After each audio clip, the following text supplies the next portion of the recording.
Moses says, "May I say who sent me?" He asks for God's name. The Israelites will want to know who has sent me. And God replies with a sentence, Ehye asher ehye. This is a first-person sentence that can be translated, I am who I am, or perhaps I will be who I will be, or perhaps I cause to be what I cause to be. We really don't know.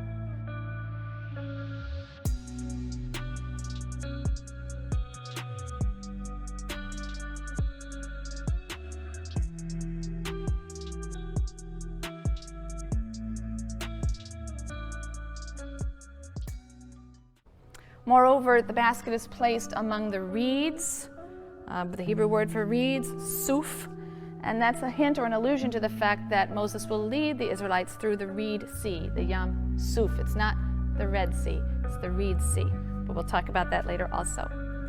This legendary birth story has important parallels in ancient Near Eastern and other literature. It's very common to find stories of the extraordinary events that surround the birth of someone who will later become great. Cyrus of Persia, Oedipus, Jesus, so on.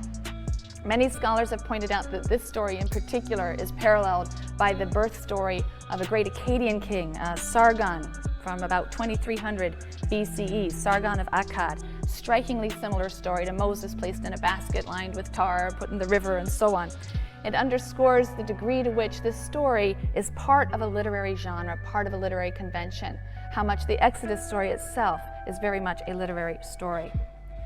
Nothing is said of Moses' childhood, but we learn of his awareness of his Israelite identity, or his identification with the Hebrews, in the following passage. This is in Exodus 2, verses 11 to 15.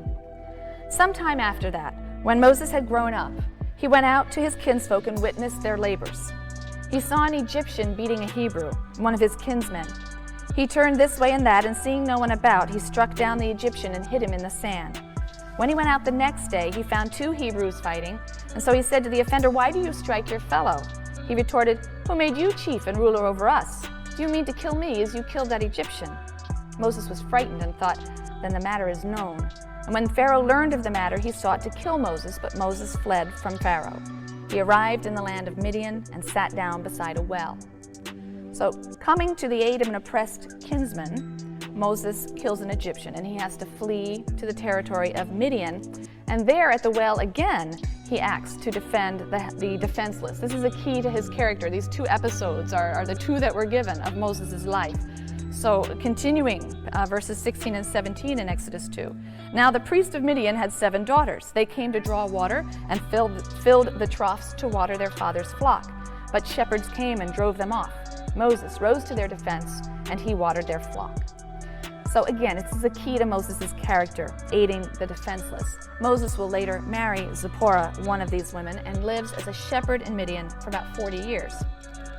Now the situation of the Israelites in Egypt, the text says, remains bitter. Exodus 2, 23 to 24. The Israelites were groaning under the bondage and cried out, and their cry for help from the bondage rose up to God. God heard their moaning, and God remembered his covenant with Abraham and Isaac and Jacob. One day, in the wilderness, at a place called Horeb, also Sinai, where there's a mountain, Moses sees a flame in a bush that doesn't consume the flame. And then he hears a voice, and the voice says, "I am the God of your father, the God of Abraham, the God of Isaac, and the God of Jacob." And Moses hides his face in fear, but God continues. He has a job for Moses. "I have marked well the plight of my people in Egypt, and have heeded their outcry because of the taskmaster.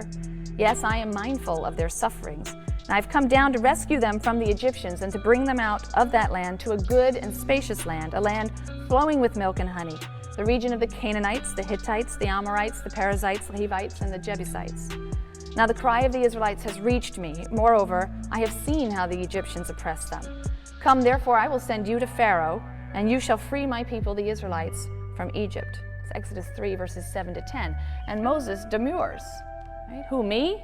Why not my big brother Aaron? He's a much better public speaker. This is the line that he takes. I'm slow of tongue. But as we've already seen in Genesis, God chooses who he chooses, and his reasons aren't always fathomed. Moses says, may I say who sent me? He asks for God's name. The Israelites will want to know who has sent me. And God replies with a sentence. Ehye asher ehye. This is a first-person sentence that can be translated, I am who I am, or perhaps I will be who I will be, or perhaps I cause to be what I cause to be. We really don't know, but it has something to do with being. So he asks who God is. God says, I am who I am. I will cause to be what I will cause to be. So Moses, wisely enough, converts that into a third-person formula. Okay, he will be who he will be. He is who he is. Yahweh, Asher Yahweh. God's answer to the question of his name is with this sentence. And Moses converts it from a first person to a third person sentence.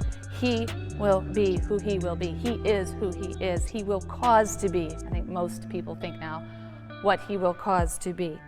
And that sentence gets shortened to Yahweh. This is the Bible's explanation for the name Yahweh.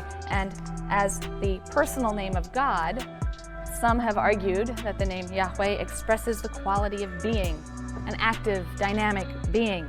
This God is one who brings things into being, whether it's a cosmos from chaos or now a new nation from a band of runaway slaves. But it could well be that this is simply God's way of not answering Moses' question. We've seen how the Bible feels about revealing names, and the divine being who struggled and wrestled with Jacob sure didn't want to give him his name. So I've often wondered if we're to read this differently. Who am I? I am who I am, and never you mind. There are certain important and unique features of this burning bush dialogue. First, God identifies himself to Moses as the God of Abraham, Isaac, and Jacob. And as numerous commentators have pointed out, in so doing, the biblical writer is trying to establish an unbroken historic continuity between the present revelation to Moses and the revelations and promises that are received by Israel's forefathers, the patriarchs. And yet, paradoxically, the very assertion of continuity only serves to underscore a fundamental discontinuity. Because even as God asserts that he is the God of the patriarchs, he reveals to Moses a new name, Yahweh, so that Yahwism and the Yahweh cult can be said to begin only with Moses. Now, as we've seen, the biblical sources differ on this point. According to the J source, in Genesis 4:26, the earliest humans worshipped Yahweh as Yahweh. The name was always known. J wants to assert a direct continuity between the God of the patriarchs and the God of the Exodus. The P and E sources tell it a little differently. Exodus 6, verses 2 to 4, very important passage. Exodus 6, verses 2 to 4. It's assigned to P, and here God says, I am Yahweh. I appeared to Abraham, Isaac, and Jacob as El Shaddai, but I did not make myself known to them by my name, Yahweh. Now this contradicts the J source. And many scholars have suggested that P and E preserve a memory of a time when Israel worshipped the Canaanite god El. P and E wish to claim that the God who covenanted with the patriarchs is the God of the Exodus, but now with a new name. They also, like J, they want to assert a continuity. But in doing so, they do it in a way that really ultimately draws attention to the fundamental discontinuity, the sense of a new beginning. And to understand that new beginning, we need to look at the differences between patriarchal religion and the new Yahwism. There's a list on your handout, so I hope everyone got a copy of the handout. If you didn't, perhaps you can raise your hand, and if the TFs have any left, you'll want to take a look at these differences between patriarchal religion, Mosaic Yahwism. This list is going to help us. This list is based on information that's supplied by many scholars. I've relied very much on Michael Coogan, but others as well. Look first at the sheet that gives you the titles of God. And you'll see that in the patriarchal traditions, all right, so we're talking about Genesis primarily. I've thrown in some other texts also, but focusing for a moment on the patriarchal traditions of Genesis, God is 6 times called El Shaddai. Other names are El Elyon, El Olam, El Roi, El Bethel. You can see the translations of these. The everlasting God, God Most High, a God of seeing, the God of the house of God, and so on. El is the name of the chief god in the Canaanite pantheon.